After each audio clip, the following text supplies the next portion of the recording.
Sims. I am. I'm here. It's time to go in the huddle with Phil Sims. Hey, Phil, I'll run the game. I don't know who you're sending in. I'm standing goal line in, Well, somebody give me something. Okay. I ain't got time to make a call. With over 20 years of broadcasting experience, Phil will give you a unique perspective as only he can. The Rams and the Saints, they can run the football with power, and they have a diversified offense where you don't know whether they're going right, left, forward, or backwards. They got everything working, especially the Saints with Drew Brees at quarterback. Phil spent 15 years as a quarterback in the NFL and was named MVP of Super Bowl 21 with a near-perfect performance. Sims has the ball. Sims throws, end zone. Bavard, touchdown. Phil Sims has always been associated with winners. LT, Parcells, and now Russo. Yeah, come on. Join Phil and the doggy every week as they go around the NFL and break down all the games. Football Fridays will never be the same. It's Sims and the Mad Dog on Mad Dog Sports Radio. Now, here are two giants, Phil Sims and Christopher Russo. Big weekend, Friday afternoon. Who can beat the great Phil Sims? We got a chance now to have some fun. Big games, of course, all weekend. The postseason is about to begin. You got 11 games to go here. We'll see who ends up with the trophy there in a few weeks in Minnesota. Philip, welcome. How are you today, pal? Okay? Hey, Chris, I'm doing well. After last week and that sweat that we went through, or at least I did, trying to keep connected with you was something. So I'm looking forward to today. Exciting weekend ahead. Of course, playoffs. Great things to talk about. Well, that's not easy. You had to deal with that. Eddie Erickson, that's not exactly giving you a guy that's going to figure it out from an engineering perspective, but I'm kidding. There you go. All right, let's do a couple things here on the Patriots first. Let's get a couple things on the board.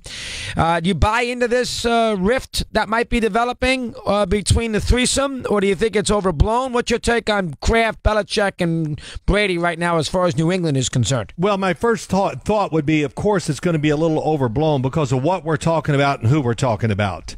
But I think I said on your radio show, I said it right away, why would you trade away Jimmy Garoppolo? Everybody goes, well, they got a second-round pick. Well, if they'd let him go in free agency, they were going to get a third-round pick. So I don't know. That didn't make sense. And I explained it, I think, to you, and I did to a lot of people.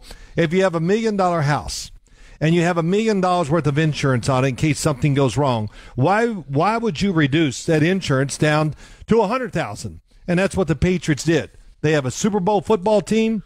Their insurance was Jimmy Garoppolo. They let him go for a second-round pick. So I have complained about it and brought it out openly right from the start many, many times, and well, here we go. Would you be bothered if you're a Belichick, and you know Belichick well, very well? Would you be bothered if you're a Belichick that maybe the relationship between your star quarterback and the owner can get in the way between your job as the head coach? Oh, absolutely. Yes. It would bother me if I was Bill Belichick a lot. It takes so much, and it almost takes perfection to have a team where you give yourself a chance to be a playoff team, a Super Bowl winner, whatever. So the Patriots have done it all the right way, and they do it differently than everybody else. It's just not Bill Belichick and Tom Brady because they're great. They've put so many things in place to make this work. So, yes, when outside forces interrupt a football team, that's when you get trouble. And that's what most organizations in the NFL do not understand. I hear coaches, I don't hear them anymore, but I used to, and they would complain to me that, the owner or the general manager doesn't understand why it has to be such a great environment to have success, because success is hard to come by in the NFL. All right, so you think that would bother Belichick. All right, have you seen a slippage? He's 40. Have you seen a slippage in Brady's performance this year, specifically in the last 3 or 4 weeks? The last couple of weeks, it's amazing. People get mad if you say that Tom Brady is not as sharp as ever. And it's a long season. He played the whole year. He did probably take a few more hits this year than he usually does. I know the sacks are not there. I forgot where they were the last time I looked. They were in the 30s, that was for sure. But I did notice the last couple of weeks his throwing wasn't as sharp as it had been before. That can be fatigue.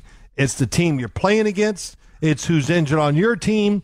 There's lots of reasons why. But as we said on the NFL Today last week, hey, when you're his age, it doesn't even matter what age you are. When you're a quarterback, the mental and physical pressure is real. and there is nothing like a week off, Chris, to freshen up. That's it. Just like you. Hey, man, when you get that vacation, you come back in, I've heard you, and you are loud, fiery, and ready to go. Why? Because you're rested, and you got a lot to go. You want to let it go. And it's really the same with football players, too. All right, so Brady will get a much-needed break, and he'll be fresh and raring and go there next week. We'll get to that. It'll be interesting to see. Look, I'm a big judger. I'm you know me, I judge throwers, and I can tell. And I can tell by the football, the way it looks, the way it travels in the air, all those things. And there were some signs there the fatigue was hitting Tom Brady. All right, that's the last thing on this. Well, two more things, but this is about specifically performance. Does he really miss Edelman that much? I mean, they did go 13-3. He's got an all-world tight end. I mean, I just had a guy on who thought Cooks has been a little overrated. I mean, he's averaging 17 yards a catch. I mean, geez, Deion Lewis is excellent, and he's still got Amendola sitting there. I know he's been banged up. Malcolm Mitchell, Hogan, obviously no Edelman. How much does he miss Edelman with that offense in your eyes? Let me hear. Well, Edelman was a huge part. He was he did so many things. First off, he was as tough as anybody on the football team, so he brought toughness. And I know it's hard to say about a wide receiver, but I watched it, I saw it.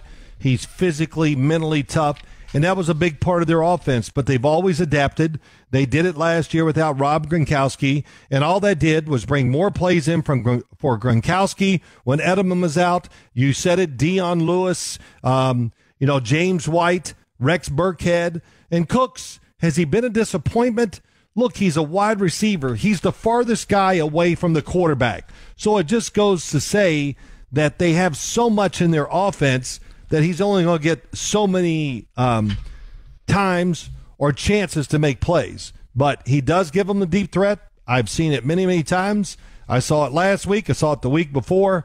So Tom Brady's got plenty of skilled players around him to make this work. All right, now, do you see anything here? And you know the Giants well. You know Belichick, and you know the Maras. And I know, at least George Young used to tell me, now maybe it's changed, that Wellington loved Belichick. Now, maybe I'm wrong, but maybe that there was a good relationship there.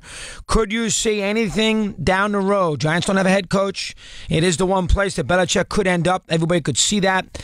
Maybe he's annoyed at Garoppolo. He had to unload him, as you said, hastily for a fifth-round pick or for a second-round pick.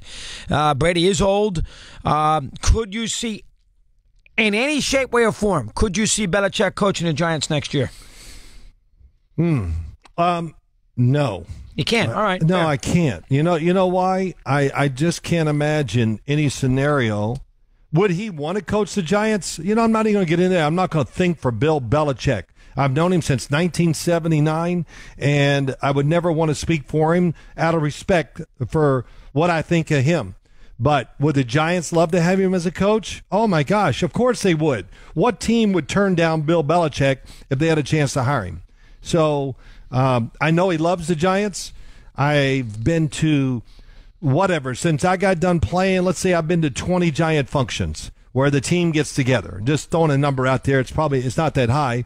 But Bill Belichick is always there. Oh, really? Always. And, there was never a week that went by. I did over 80 games of the New England Patriots when I was doing broadcasting the games. There was never a week that went by that we didn't talk about some old times with the Giants. And, of course, his great alliance or his great joy was what? Of course, the defense, but that linebacking core he got to coach. And he talks about it like it just happened yesterday. And I loved hearing those stories. And, getting to hear the truth about every one of them was really pretty cool from his perspective so many years later. But I know he has great affection for the Giants, and I think the Giants feel the same way. All right, but again, you don't think that there's ever a way he's going to leave New England, even if Brady here near the end has been a little cranky. You think he still will stay, correct? Well, it depends on his contract. Is Bill Belichick's contract up? Do you think Bob Kraft's going to let the greatest asset that he's ever had leave that building? Well, how about a Brady? Well, Brady's been two. How about if Brady and Belichick have a falling out and they can't live with each other? Then what? He's got to side. He's got to side with somebody. He's going to side with Brady. Well, if you had to pick between the two, I don't know. I don't even want to get into that. But you know what? We all have jobs and relationships where we don't get along great or perfectly with the person we work with, but we can still make it work. So if they have to come back together next year, I think Tom Brady and Bill Belichick will find a way to make it work. All right, don't you? Fair, good answer. And here's the other thing. Yeah. I do believe this. I think it was Mark Schlereth. I saw him on TV this morning, and he made a great point. Man, this is the greatest thing that ever happened to the Patriots. They needed an edge, some adversity, this or whatever. That's a very fight. good point. Now this gives it to them. Good. Yeah, it does, and they're the kings excellent. of it. That's an excellent job by Schlereth. I hadn't thought of it that way. He's right. All right, last thing before we take a break. What is your take on Gruden getting 10 years, $100 million? Wow. I knew it was going to be big, but man, that's really big, and good for him. I know I'm sure he's been wanting to get back into coaching for a while. No, I know you know him well because of of Chris. So you may not love him necessarily. Do you think? No, I don't really know him that well. We've only talked a few times in our whole lives. Do you think he's a good coach? I think he is an excellent. My son has told me many times. I actually watched my son this morning talk about him. Look, he can draw up plays and have concepts and thoughts and do it with anybody. And the big thing, I think, for John Gruden is to make sure he surrounds himself in the personnel department and some other areas to make sure it stays in control or whatever. But when it comes to coaching quarterbacks or coaching players the right way, man, he's pretty old school, and I've always liked that about him. And he's a great thinker. There's no question about it. On the offensive side, I am really interested to see, now that he's going back to the Raiders, how they will change and how will Derek Carr change as a quarterback. I don't have a problem with it. I'll ask you because you were both broadcaster and you're a player the whole bit. A lot of people don't like the idea that ESPN's going to let him do the game tomorrow again, involving a team that is in his division. Sure. And he plays twice a year. Now, the one thing I would say about that, I think Andy Reid's his best friend in coaching. So if he's not, he's one of the best. So sure. if he doesn't have a problem with it, why should we? But what is your take? You could make an argument it's a little bit of a conflict of interest and ESPN should not let him do that game. What is your take on that for a sec? Any thoughts? It doesn't bother me at all. Doesn't? Okay. And I know people have said it really bothers them. Look, no, Andy Reid, John Gruden is not going to learn anything in those meetings from either team that's going to take him to the Oakland Raiders job and he's going to go, you know what I learned when I was doing games? No, he's not going to learn. Chris, I don't mean to sound boastful. He's not going to learn anything more in there than I know. So Andy Reid is not going to tell him any more secrets than he told me. So in fact, I think he should have fun with it and during the game, not worry about it. I'm sure he won't. He's already worried about what he's going to do at the Oakland Raiders. And I'll be listening intently. Yeah, be interesting to see. And I hope he does. Laugh about it. Hey, Andy Reid told me a big secret. And when I'm with the Raiders, he's going to go 2 running backs at a time. Yeah.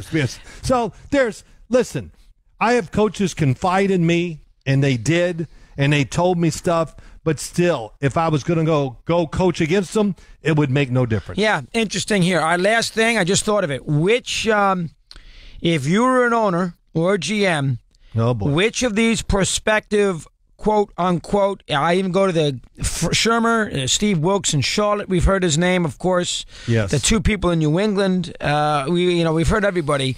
Which one would intrigue you the most to make him your head coach?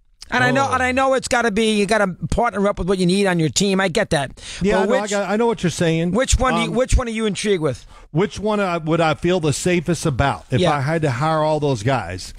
I probably would say Josh McDaniels would be number 1. Just where I feel really safe because I think he learned a lot from his first experience.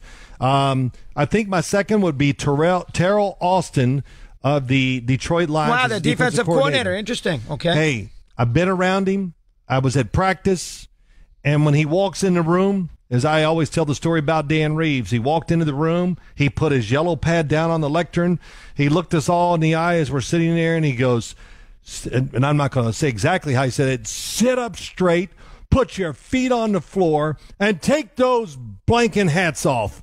And I just went, this man is in control. And that's kind of what I felt every time I've been around the Detroit Lions. Not only what he puts off personally, but also the team even though their defense is not great, I know it's not, but when I watch them play, I know they're really organized, very disciplined. They just lack the talent to get over the top. So he intrigues me that he should be a head coach in the NFL. Keep it going there, Phil. We come back, we'll go through the games and have some fun, look at the postseason. Phil Simms on our Friday. We continue here on Mad Dog Unleashed.